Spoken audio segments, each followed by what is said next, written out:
Hi everyone, welcome back. So for the second time, we're going to spend the next half hour going one layer beneath the conventional wisdom in retail and food service. Today, we're going to be taking a position that runs against most of what you'll hear at any retail conference this year. The consensus says the best way to understand your consumers is to follow a single person from their fuel transaction into their in-store basket through loyalty or pump side capture or card matching or app personalization. There's what I would call industry peer pressure pushing us closer and closer to one-to-one tracking. And we're told the closer we get to that, the better we understand how to motivate our consumers. We're going to argue the opposite of that today. So feel free to drop questions in the chat as we go. And let's get started. A quick disclaimer here. All the illustrations I'm using here are based on synthetic data calibrated to published benchmarks. I'll share the methodology notes at the end if you want to verify any pieces of this. So the critique we're talking about applies to every form of one-to-one tracking. Pump to POS matching, credit card panels, pump side capture, app-based personalization. Loyalty is just the most intuitive place to discuss it, and the one where we all have some experience. So here's the scenario I'd like you to picture. Let's think of a 30-store mid-market C-store chain. They run a coffee promotion through their loyalty program, a buy four, get the fifth free over a month. At the end of those 4 weeks, the promotion reports a 12% lift from the enrolled members who redeemed it. Any sophisticated operator would caveat that as among loyalty members, we saw that 12% lift and discount the finding accordingly. But honestly, at the same time, I know we'd all be patting ourselves on the back for some kind of real demonstrable lift that a program like that generated. But here's the problem. When we rigorously account for the actual incrementality and all the factors simultaneously contributing to those coffee sales, the actual chain-wide incremental impact would have only been about 1.5%. So where did those 10.5 points go? That's what we're going to cover for the rest of this episode. This slide is what we call a causal decomposition chart. We'll start with 12% on the left and go down to 1.5% on the right, with four real causal factors in between. Each one is a thing that a loyalty platform structurally can't isolate. First, selection bias is worth 4.2 points. The members who redeemed weren't a random sample. They were members who were going to buy that coffee that week anyway. The promo rewarded behavior that was going to happen without any kind of promotional activity. The platform can't fix this because the platform sees identified transactions, not counterfactuals. Second, basket substitution. This is worth 3.1 points. When the customer takes the free fifth coffee, some of that volume came at the expense of the breakfast sandwich, or the bottled water, or the energy bar. Decades of marketing science work from people like Van Herde at Tilburg or John Dawes more recently finds that consumers carry a mental basket budget into a C-store trip. And when you give them something free, they don't expand that basket budget. They just swap items inside of it. And the data shows that 20 to 35% of any promoted SKU's apparent lift is offset by this kind of within basket cannibalization. Third is purchase acceleration, and that's worth 2.8 points. Coffee is a daily repeat type purchase. Some of what the member buys this week is the coffee they were going to buy next week anyway at full margin. But the promo pulled it forward, and now they're double fisting. So if you extend the analysis window, you'd see the subsequent weeks begin to dip below normal. Fourth is baseline drift, and that's worth about 4/10 of a point. Coffee at USC stores grew at about 5% year over year. Over a 4-week window, that's a natural category growth your analysis has to subtract out, or you'd be over-attributing it to the promo. So yes, I know this is small, but we're into data quality here. When you add this all up, we're looking at 10.5 points over the reported 12. What's left on the right side of that waterfall is that 1.5%. That's what your store actually earned. The rest was all going to happen all on its own. So let me voice the broader claim at this point because everything else really builds on this. It doesn't matter who converted. What actually matters is the cocktail of conditions that produced the lift, the ranking of those drivers across your entire customer base, and not just among that slice of consumers that you can identify. There are two parts of that statement. The first is about what we mean by conversion cocktail. When a consumer walks in on a Tuesday morning and buys a large coffee and a breakfast sandwich, that decision is a product of probably a dozen factors: promos, weather, fuel prices, competitor activity, your signature menu items, a new flavor, the LTO sign. The marketing world gives credit to whatever stimulus is most measurable, or the last thing the consumer noticed before they bought. That good old last click attribution, as people in online marketing say. But the actual cause of the visit was this cocktail, the combination of factors that came together to influence that visit and purchase. The second half of this statement is about the ranking and user identification part of it. Every one-to-one tracking system, by definition, only ranks the drivers among your most engaged customers, your heavies, who would have bought anyway. The actions that move your medium and light users were where most of your headroom actually sits, mostly don't show up. Aggregate causal analysis, the type of thing that we focus on, ranks the drivers by what moves the entire store, thinking about every visit, considering every transaction, no matter whether you could identify that customer or not. So let's take a quick historical aside here, just for interest's sake. There's a story we tell ourselves about loyalty that we should probably correct slightly. Customer intimacy is as old as retail itself. The bazaar, the corner store, the merchant who knows your name, that story is true. And it's the emotional ancestor of every loyalty program ever built. But there's another half of the story that we always leave out. The shopkeeper at the bazaar knew you by name, yes, and her friend at the stall next to her told you what he bought from him last week. The full picture of any customer behavior was assembled across many independent observers. The bazaar was never one-to-one, it was always many-to-many. Modern one-to-one tracking kept the first half of that story, but forgot the second, which raises the question, where did this one-to-one fixation come from?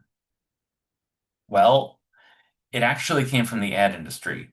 For roughly 5 decades, advertising has been marching towards the primacy of one-to-one marketing. In the 70s and 80s, direct mail and household level segmentation were the latest innovations to replace broad demos like adults 18 to 34 that people used to target on TV. In the 90s and 2000s, cookies and behavioral targeting gave us the first true individual signals. Then in the 2010s, programmatic ad tech, identity resolution, and attribution platforms made true one-to-one targeting both feasible and operationally cheap. For the first time in history, you could connect a single ad impression to a single person and literally watch that person buy. That was a breakthrough that cemented one-to-one as the default, and it set the vision for what marketing excellence looks like. But here's the problem. When that paradigm gets pushed onto C-stores and QSRs, it just doesn't fit because it was built for product advertising. One product, one impression, one click, one conversion. The math is clean when the unit of analysis is a single SKU.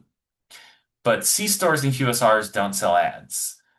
We sell store experiences, hundreds of products, multiple day parts, dozens of overlapping promotions running at the same time, traffic patterns that are shaped by fuel pricing and weather and what the construction crew down the street was doing. The unit of analysis is the visit, not the impression, and the math just doesn't translate. So when I say let's take down the one-to-one orthodoxy today, I mean the whole landscape of methods inherited from the 5-decade ad industry march towards this. Loyalty is the most visible piece of it, but let's go through some of the other parts of it. So there are 6 broad methods that all worship this one-to-one wisdom in C-stores and QSRs today, trying to connect a specific person to a specific basket. Loyalty programs like those from Wawa, Quick Trip, Maverick, Casey's, those take the lead in here. Pump to POS card matching connects us as an active working group on this type of activity. Probabilistic identity matching using device graphs is well known. Pump side ordering from the likes of Invenco and other food court vendors capture identity before the customer even reaches the door. Receipt printed offers bridging fuel transactions and in-store visits are becoming more and more popular. And app personalization. The full one-to-one stack served by the retailer with a logged-in user offers some type of end-to-end control for many retailers. But every one of these methods comes from the same set of premises. Identify the individual, attribute the conversion, rank the drivers, and generalize from that interaction to total store operations. There are 2 structural mismatches that break that chain. The math optimizes on individual transactions, but retail decisions are made at the store level. And those transactions get optimized in a vacuum without seeing the noisy, real-world context within which those transactions took place. If you build your entire measurement stack on premises that don't translate, what you get is the sum of 100 quirky individual responses instead of an aggregate picture of what's really moving your sales at your store. Now let's go into the blind spots. I'll show you 3 on this slide and 3 on the next. These are structural, the kind that don't get better with more data. The first is counterfactual invisibility. The number in any one-to-one attribution report is correlation, not causation. The campaign happened. The lift happened. You assume one caused the other. But to actually claim the promo caused the lift of X%, you need to know what would have happened without it. That's the counterfactual. The C-store environment is noisy. Fuel prices move, weather changes, a competitor opens, and without the analytical counterfactual built to subtract that noise, you can't separate signal from accident.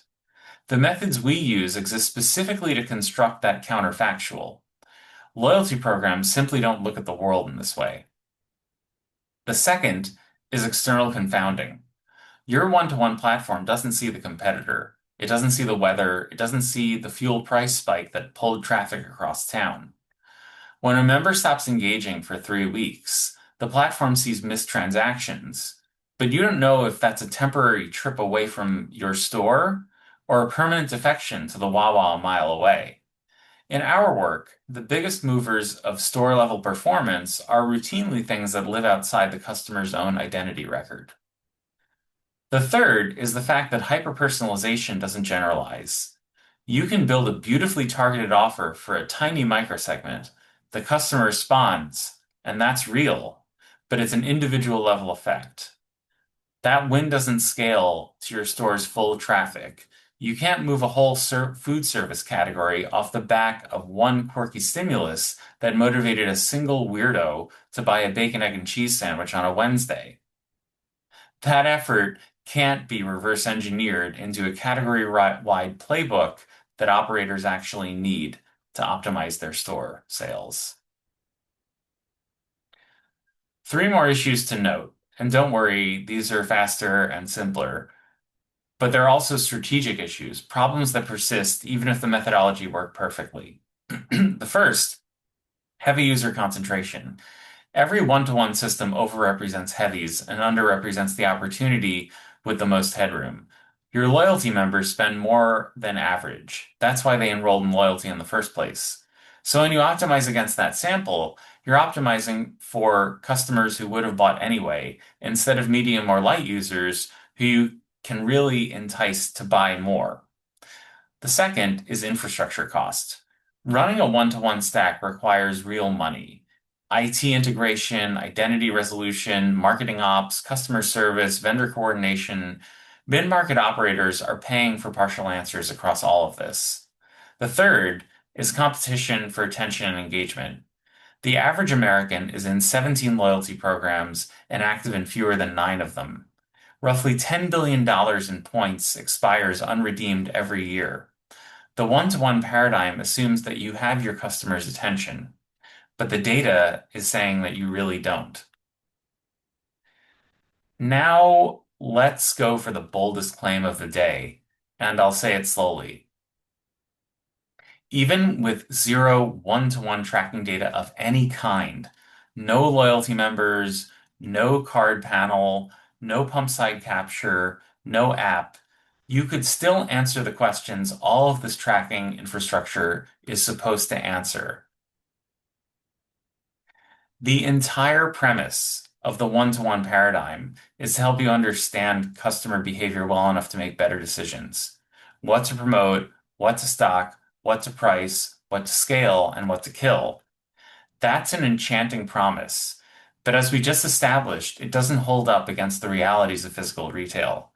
Because every method we use to deliver on what it was built for, online product advertising, optimized against the sale of a single SKU, is in an isolated environment. Store-level causal analysis answers the same questions using historical data you already have and is not hampered by noisy data environments.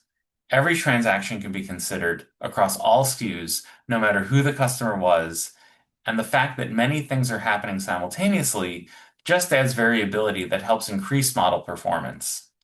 The methods don't care whether the customer is identifiable. They care whether the store-level data tells a coherent story across time, geography, and treatment.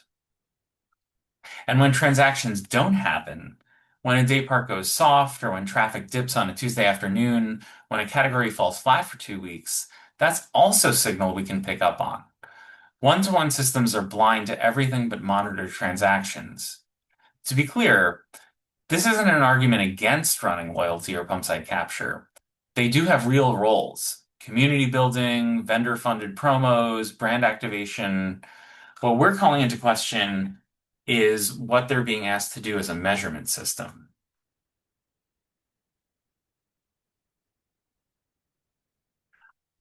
One more thing before we close this critique. The one-to-one paradigm creates a quiet contradiction inside your own decision-making. It rewards mediums in theory, but learns from the heavies in practice. The targeting is sound. Mediums are exactly the right people to send a personalized offer to. They're the engaged customers who can be nudged. Heavies buy without the prompt. Lights don't engage with the mechanic. So, well-designed offers going to the consumer with the most headroom, that part is correct. But the lift signal that you're measuring, the data feeding your next campaign decision, is dominated by the heavies. They're overrepresented in your sample. They responded most strongly because they were going to buy anyway. So when you look at the report and decide, this offer worked, let's do more of it, you're optimizing the next campaign around what motivated the heavy users, not what actually moved the mediums. Aggregate causal analysis can fix this. It sees every visit, not just identified transactions. It tells you what actually moved the medium customer, the cohort you most wanted to motivate in the first place. One-to-one targeting is fine, but one-to-one learning is broken. So we'd suggest that you keep the targeting, but replace the measurement. So what does this look like in practice? Your stores are not identical. Different competitor exposure, different weather, different remodel timing, different fuel pricing, different staffing transitions. Every one of those differences is what we would call a natural experiment. Your stores are running them all the time without anyone designing them. Even when a chain plans to roll out a promotion network wide on the same day, reality intervenes. POS integrations lag, inventory hits stores at different times. The natural experiment is always running, whether you designed it or not. All of this data is sitting in your POS right now. The trick is reading it correctly. The methods go by names like difference in differences, synthetic controls, and Bayesian structural time series. Don't worry if any of that sounds like Vulcan greeting territory. That's what we're here for. You can just live long and prosper. These are the same family of methods Google open sourced more than a decade ago as a tool called causal impact. It was originally built to measure whether YouTube advertising actually moved searches and conversions. That's a measurement problem that is structurally identical to what C-store operators and QSRs are facing when asking whether a promotion at 30 stores actually moved sales.